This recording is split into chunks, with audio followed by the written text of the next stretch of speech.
Hello and welcome to TVB News. I'm Melissa Hekalea. Authorities say they received 20 reports of landslides across the city during the rainstorms yesterday and warned of the risk of further landslides over the next few days. This as the government says regular traffic can be resumed on landslide-hit Brides Pool Road by Friday at the earliest. Timothy Lee has our top story. Battered by heavy rain and landslides throughout the day, the observatory recorded more than 368 millimeters of rainfall in Hong Kong on Tuesday.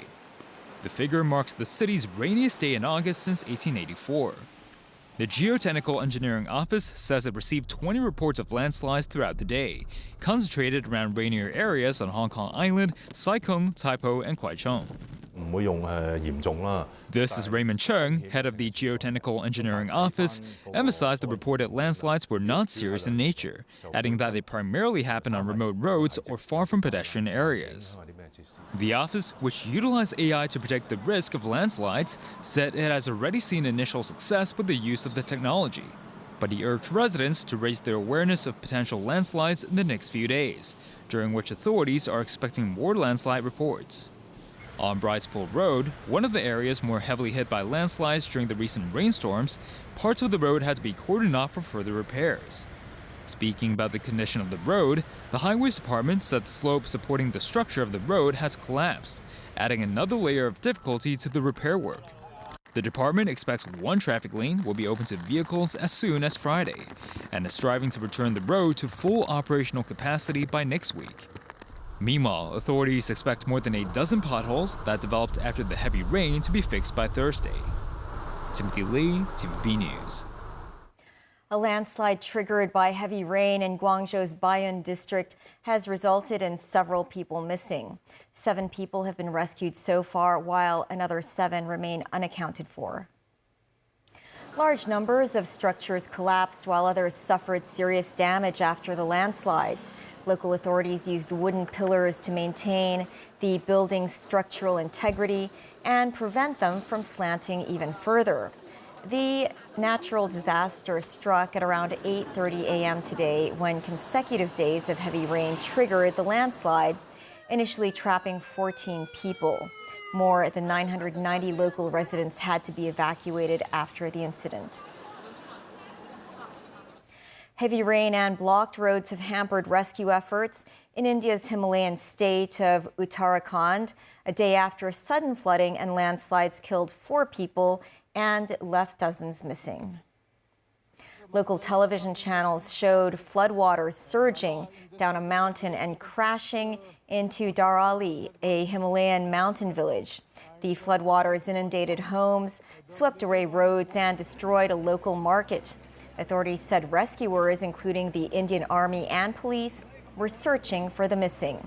This as India's weather agency has forecast more heavy rain in the region in the coming days. Cathay Pacific Airways on Wednesday said the airline recorded a profit of 3.7 billion Hong Kong dollars in the first 6 months of this year.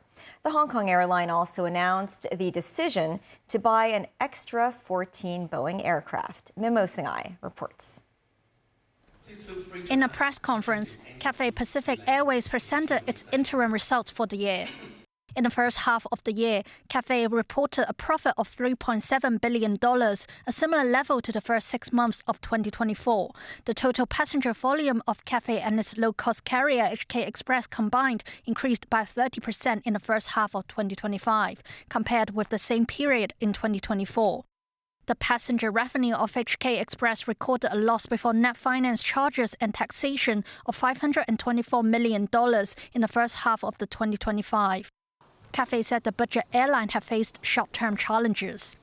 The impact of the earthquake rumor in Japan affecting Hong Kong people's desire to travel to Japan.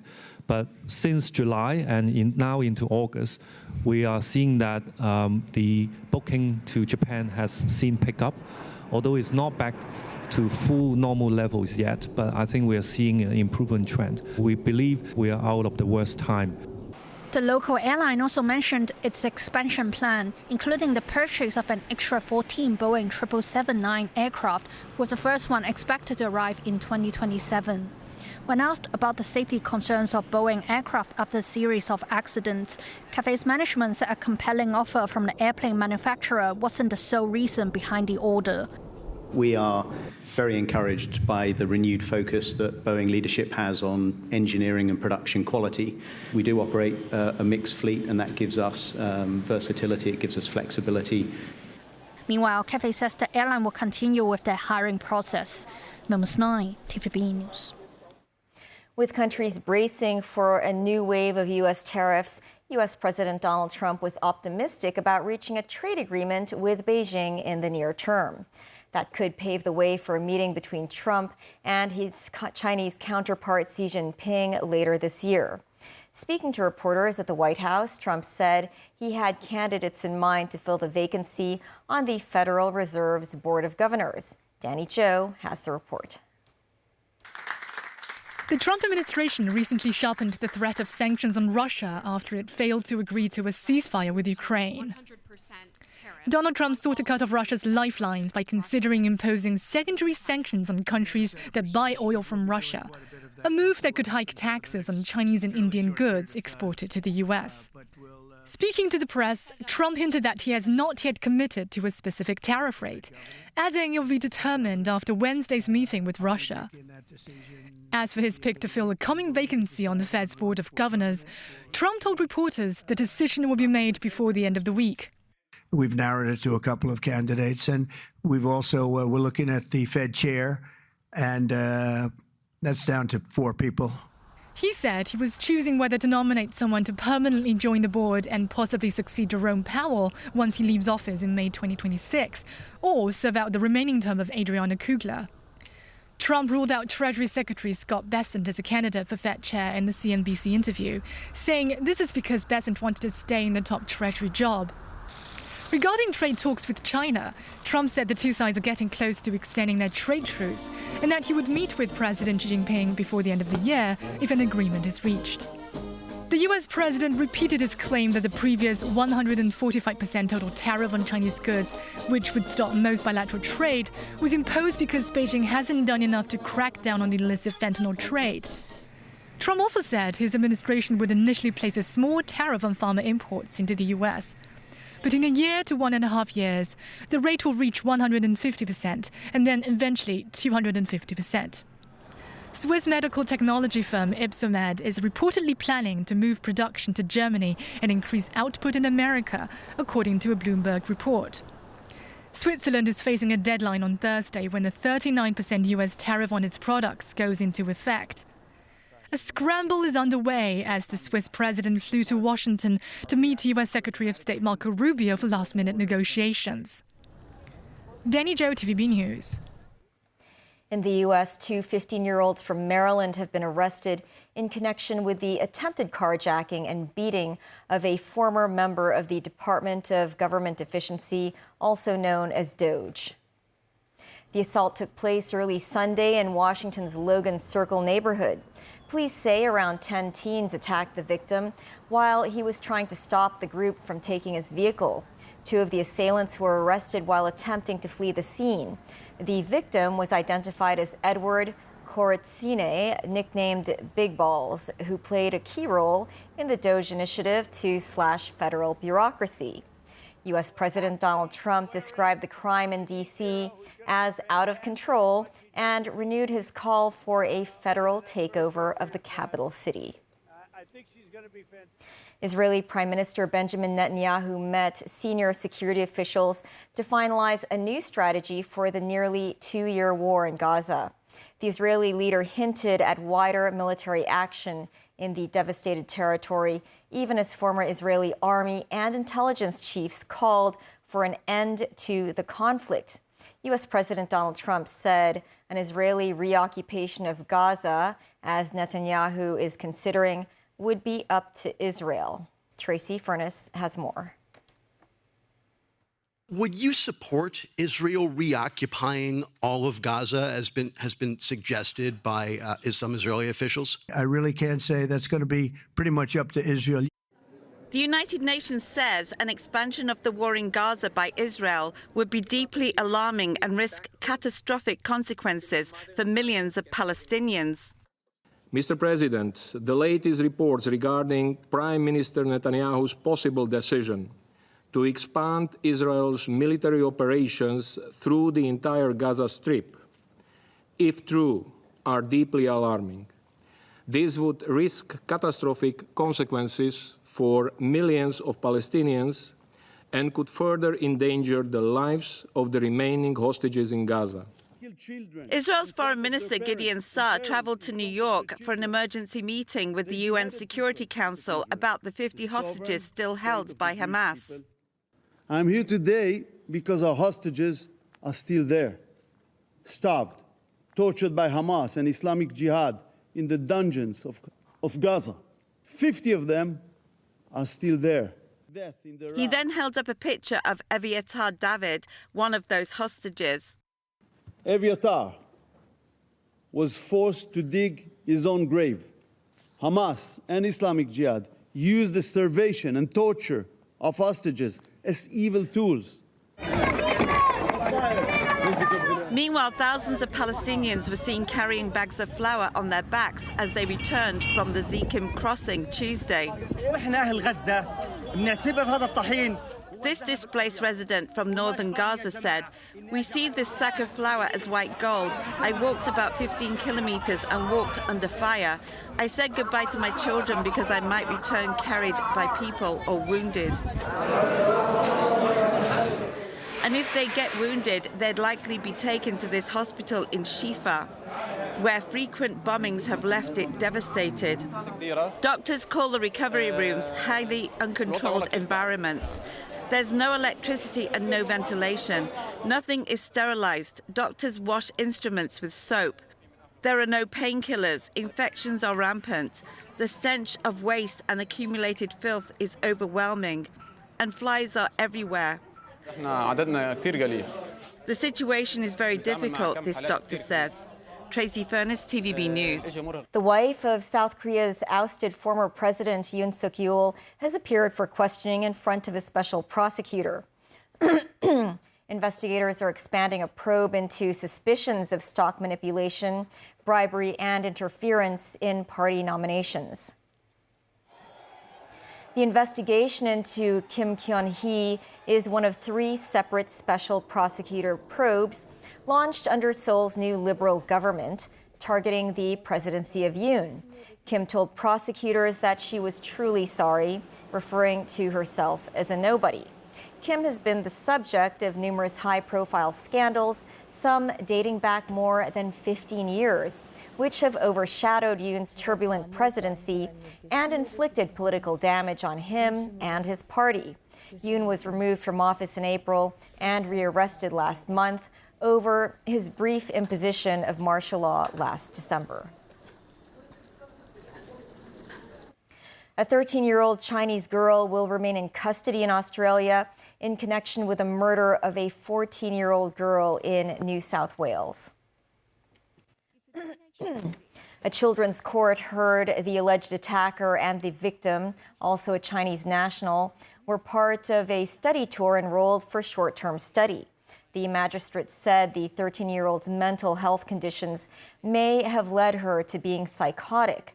On Monday night, the owner of the house where the girls were boarding heard arguments and eventually found the victim with a stab wound.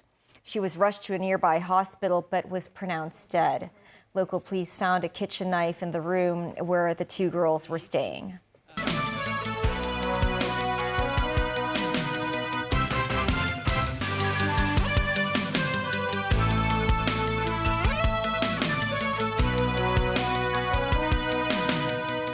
Welcome back.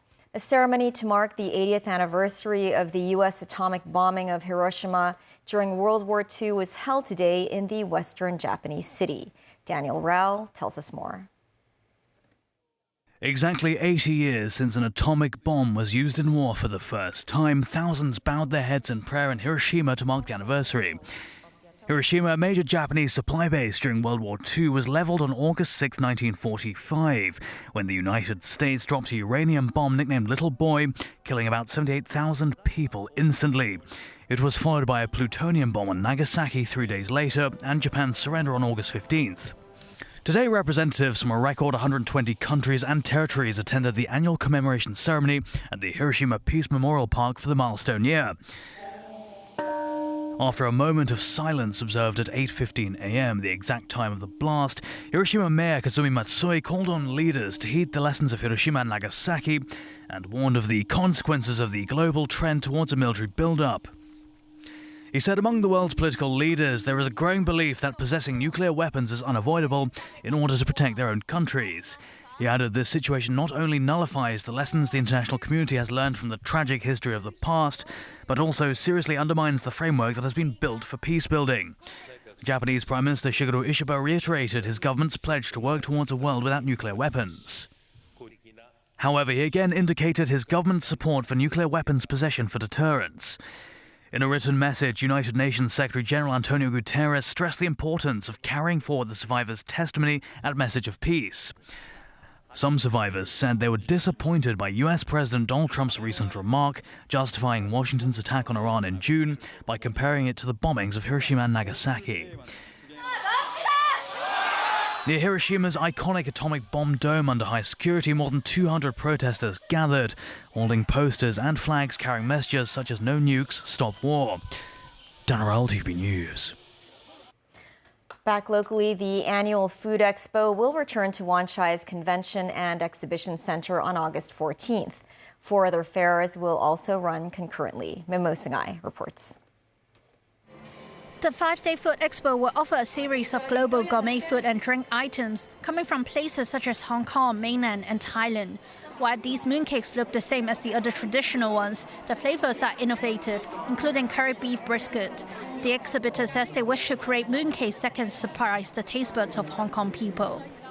You see the people interested in keto or maybe more health concern. So we invent a mooncake using beef and pork to make a new flavor mooncake, just be more creative. Speaking to the media, the fair's organizer, Hong Kong Trade Development Council, hopes the number of visitors can catch up the previous year, 500,000. Welcome a lot of Greater Bay Area tourists, which can really have a one-day travel because of the convenience of the train service. Hopefully, can achieve as many as last year, because this year we have stepped up a lot of social media publicity. Free admission will be offered to children aged 3 or below and senior citizens aged 65 or above. Individuals must present valid proof of age. Memos 9, TVB News. The first comprehensive exhibition in Hong Kong dedicated to the artistic achievements of the Mughal Empire opened at the Palace Museum today. Summer Xiao went to the exhibition, which was jointly organized by the Victoria and Albert Museum in London and the Hong Kong Palace Museum. Treasures of the Mughal Court from the Victoria and Albert Museum is Hong Kong's first comprehensive exhibition dedicated to Mughal art. On display are over 100 spectacular artworks from the golden age of Mughal Empire between the 1560s and 1660s. Notable exhibits include a thumb ring from the formative period of Mughal art, a Ming Dynasty yellow glazed dish that was once presented as a diplomatic gift, and a white jade pendant featuring the distinctive South Asian Quindan craftsmanship. The Hong Kong Palace Museum is the only venue in Asia highlighting the cultural exchanges between the Mughal court and China's Ming and Qing courts during the same period. You can see a lot of different elements from different other culture, including Islamic, Indian, European, and Chinese. An immersive digital installation greets visitors at the entrance, highlighting the Taj Mahal as a crowning masterpiece of Mughal architecture. I think multimedia exhibit is quite important I think that to let the visitors, explore the content of the objects, these 100 objects, in a deeper and more immersive manners. Since the Hong Kong Palace Museum was open, we have presented many very good quality multimedia exhibits that is very, very welcomed by our visitors. The exhibition will run until February 23, 2026, and is expected to draw 140,000 visitors. Treasures of Mughal Court marks a significant milestone in collaboration between the two museums, following their signing of a Memorandum of Understanding at the first ever Hong Kong International Cultural Summit in 2024. Summer Xiao, TVB News. That's the news. Thanks for watching. Bye for now.